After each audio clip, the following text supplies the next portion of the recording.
Humans are a captivating species.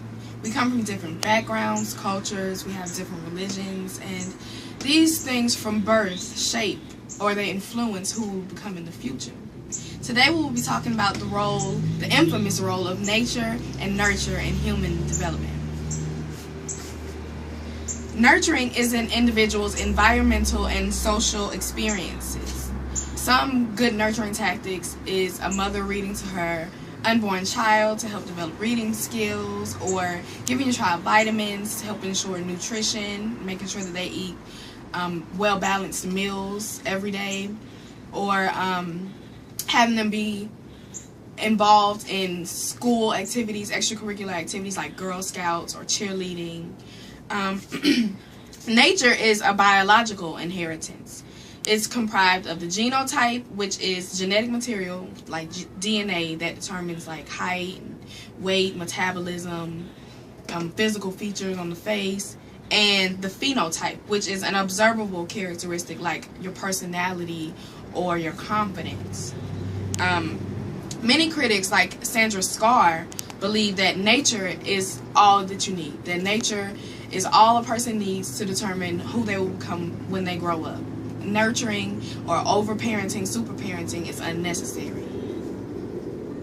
But just because a person is tall does not mean that they will make it to the NBA. Just because you're 6'5" does not mean that you're automatically going to make it to the NBA. Just because you come from a rich home does not mean that, or a nice neighborhood, does not mean that you will be successful. Just because your parents are doctors does not mean that you will be a doctor or be successful in life.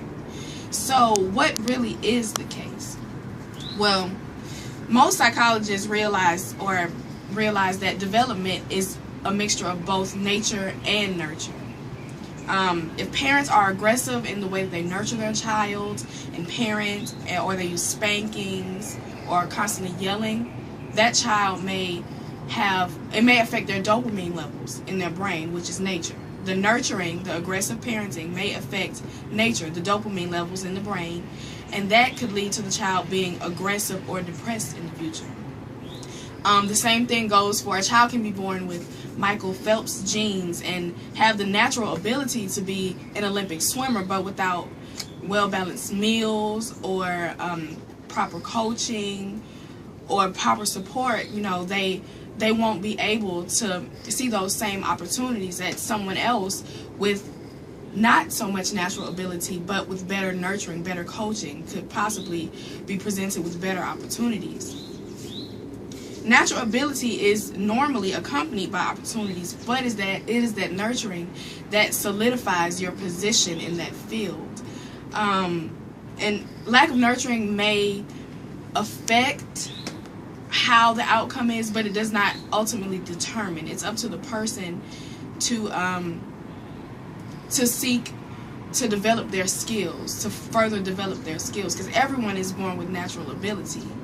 Outside things like economic status also influence nurturing, how a parent can nurture their child. If you live in a poorer neighborhood, you can't feed your child the proper things that they need, or you're not getting as good of an education as kids in other neighborhoods may be receiving.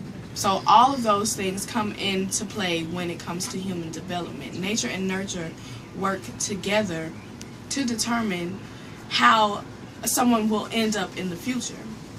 So I guess the real question is for us not to ask what our children will become, but what will we shape them to become. Thank you.